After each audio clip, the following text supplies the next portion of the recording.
Hai semua, Assalamualaikum dan selamat sejahtera. Okey, bertemu kembali kita di siri yang ketiga untuk bab 12 tenaga nuklear tingkatan 4.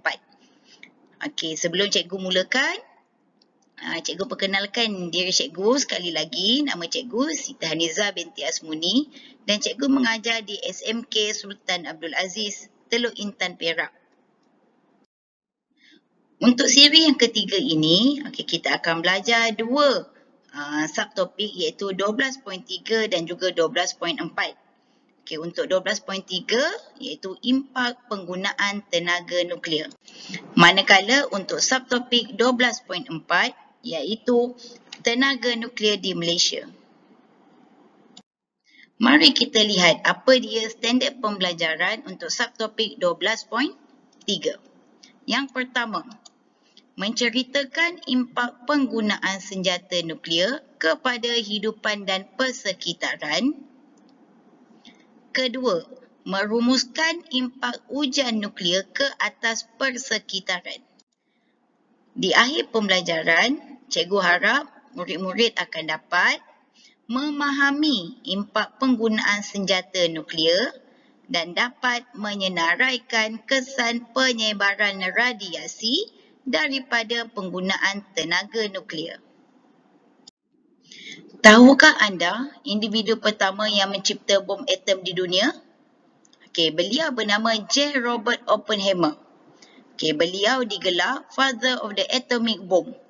Bom ciptaannya digunakan oleh tentera Amerika Syarikat dalam Perang Dunia Kedua. Walau bagaimanapun, beliau berasa amat menyesal selepas menyaksikan sendiri kemusnahan akibat ledakan bom atom. Apa yang kamu dapat lihat berdasarkan dua gambar ini? Gambar sebelum dan juga gambar selepas. Telah berlaku kemudaratan yang sangat besar kepada bandar Hiroshima, iaitu sebelum dijatuhkan bom atom dan juga selepas berlaku letupan bom atom. Mari kita lihat impak penggunaan senjata nuklear. Pada sekitar tahun 1940-an, penyelidikan awal tentang tenaga nuklear dijalankan untuk menghasilkan bom. Hasil sampingan daripada pembelahan nukleus di dalam reaktor nuklear iaitu plutonium boleh digunakan untuk membuat bom atom.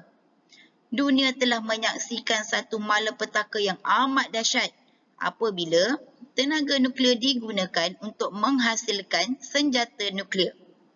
Senjata nuklear ini pernah digunakan semasa Perang Dunia Kedua oleh Amerika Syarikat terhadap bandar Hiroshima dan juga Nagasaki di negara Jepun.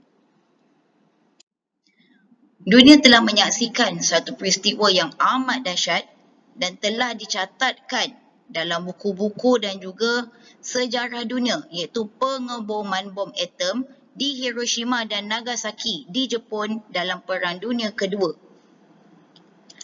Mengikut beberapa kajian dan risalah, bom atom yang dinamakan Little Boy telah digugurkan oleh pihak tentera Amerika Syarikat di bandar Hiroshima pada 6 Ogos 1945. Kemudian ia diikuti dengan satu lagi bom atom yang dinamakan Fat Man di bandar Nagasaki pada 9 Ogos 1945. Satu gelombang letupan yang amat kuat sehingga mengorbankan kira-kira 70,000 nyawa orang awam secara serta-merta. Akibat daripada letusan tenaga nuklear oleh bom atom tersebut. Pengeboman ini menyebabkan keadaan seluruh bandar itu menjadi amat panas sehingga dapat mencairkan struktur besi pada bangunan-bangunan. Letusan bom nuklear juga mengganggu keadaan atmosfera kesan daripada gelombang yang terhasil di samping luruhan radioaktif yang dikeluarkan. Pada masa itu, seluruh sistem perhubungan di bandaraya itu terputus. Kita boleh lihat pada wajah-wajah yang ditinggalkan menunjukkan keperitan hidup yang amat dahsyat selepas daripada pengeboman di Hiroshima dan juga Nagasaki. Kita boleh lihat bangunan-bangunan ranap menjadi padang jarak, padang terkukur.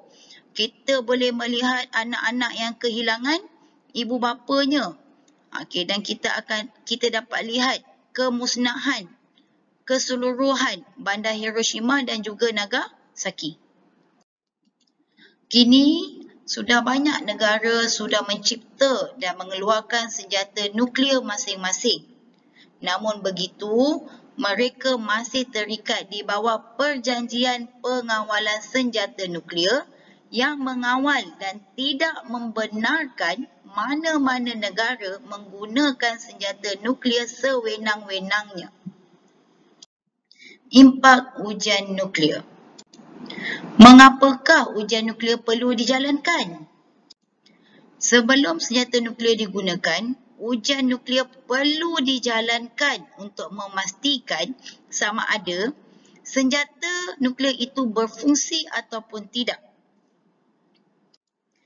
Ujian nuklear boleh dilakukan sama ada di atmosfera terbuka, di darat atau di bawah laut.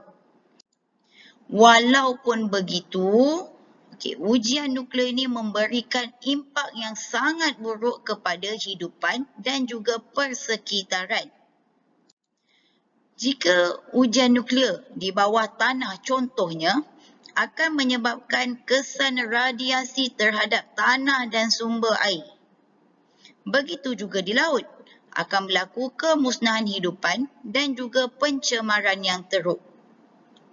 Bagi manusia dan hidupan di darat, kesan penyebaran radiasi daripada ujian nuklear boleh menyebabkan kesan somatik dan juga kesan genetik.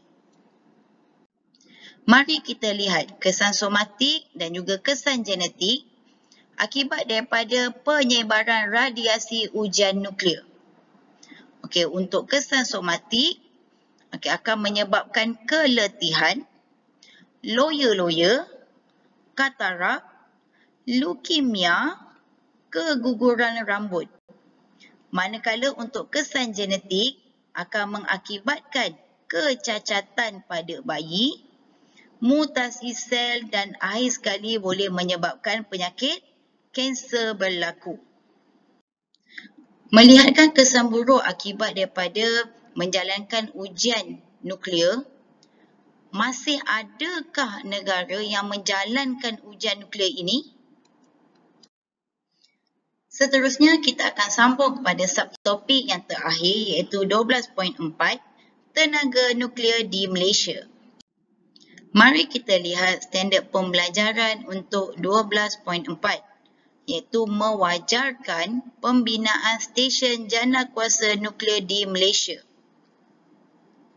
Di akhir pembelajaran, murid akan dapat yang pertama menerangkan kewajaran membina stesen janakuasa nuklear di Malaysia dan menyenaraikan faktor yang perlu diambil kira untuk membina stesen janakuasa nuklear di Malaysia.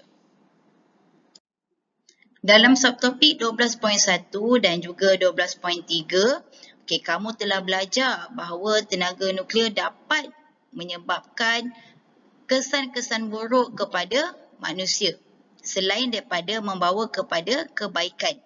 Jika dilihat pada gambar rajah yang disediakan, kita boleh nampak ini adalah gambar mangsa pengeboman yang terselamat tetapi mengalami kecacatan kekal hasil daripada letupan yang berlaku. Tahukah anda, di Malaysia, 70% daripada sumber tenaganya dijana daripada gas asli. Petroleum, gas asli dan arang batu merupakan sumber bahan api fosil yang tidak boleh baharu. Ini bermaksud petroleum, gas asli dan arang batu berkemungkinan besar akan habis pada suatu masa akan datang. Maka adakah wajar Malaysia juga membina stesen janakuasanya sendiri? Ada yang memberi pendapat bahawa Malaysia perlu membina stesen jana kuasa nuklear sendiri untuk menampung permintaan pengguna terhadap tenaga elektrik yang semakin meningkat. Tetapi, ada juga yang kurang setuju kerana reaktor nuklear menghasilkan sisa radioaktif yang berbahaya kepada manusia dan alam sekitar jika tidak dikendalikan dengan cermat. Mari kita lihat beberapa pendapat yang telah cikgu dapat daripada 2 orang murid sekolah cikgu. Pembinaan stesen jana kuasa nuklear di Malaysia, saya setuju jika Malaysia ingin membina stesen jana kuasa kerana rakyat Malaysia semakin bertambah. Jadi Malaysia memerlukan tenaga elektrik yang lebih banyak. Jadi kita perlukan tenaga alternatif. Apa? Pembinaan stesen jana kuasa di Malaysia? Saya tak setuju. Kerana apabila berlaku kebocoran menyebabkan kesihatan manusia terjejas, mereka mungkin akan terkena kanser dan mereka juga mungkin akan terkena mutasi. Bagaimana pula dengan pendapat anda? Di Malaysia, kita juga mempunyai agensi nuklear negara, di mana agensi nuklear negara yang dahulunya dikenal sebagai Institut Penyelidikan Teknologi Nuklear Malaysia, MIN, di bawah Kementerian Sains, Teknologi dan Inovasi terletak di Bangi, Selangor. Agensi ini ditubuhkan bagi menyelaras segala aktiviti berteraskan sains dan teknologi nuklear serta teknologi yang berkaitan dengannya. Aktiviti utama yang dijalankan di sini ialah penyelidikan dan pembangunan teknologi nuklear bagi pembangunan negara dengan kerjasama antarabangsa. Bagi melaksanakan pembinaan stesen jana kuasa nuklear di Malaysia, beberapa faktor perlu diambil kira, iaitu yang pertama, bahan api fosil seperti arang batu, gas asli dan petroleum yang akan habis serta kosnya yang semakin meningkat. Faktor yang kedua, kesan pencemaran oleh tenaga nuklear juga adalah lebih rendah berbanding dengan sumber bahan api fosil. Yang ketiga, kawasan pembinaan reaktor nuklear mestilah sangat strategik, di mana kawasannya mestilah berhampiran dengan punca air bagi memudahkan proses penyejukan berlaku. Dan akhir sekali, kadar tenaga yang dikeluarkan oleh sumber tenaga nuklear adalah jauh lebih besar daripada sumber bahan api fosil, iaitu daripada petroleum, arang batu dan juga gas asli.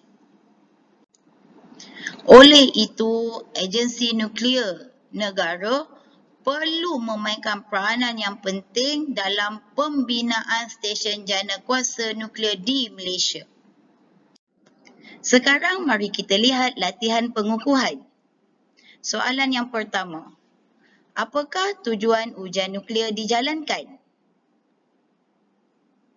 Soalan 2, nyatakan 3 kesan buruk yang boleh berlaku jika penggunaan senjata nuklear diteruskan. Soalan 3, nyatakan 2 sumber tenaga utama di Malaysia pada masa ini.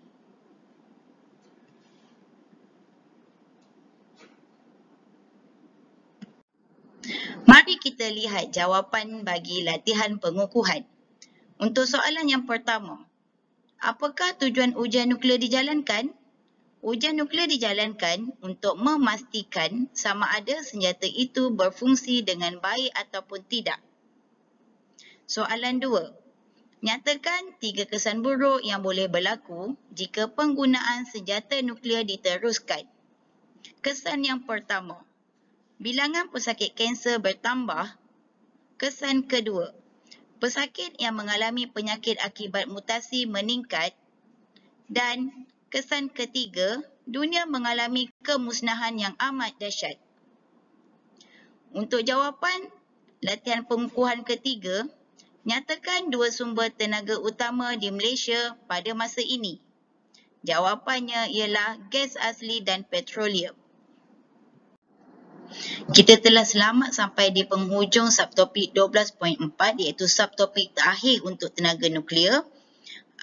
Oleh itu, cikgu berharap kamu semua dapat menerangkan kewajaran pembinaan stesen janakuasa nuklear di Malaysia dengan baik. Cikgu ucapkan selamat belajar dan semoga maju jaya. Semoga kita berjumpa lagi. Terima kasih.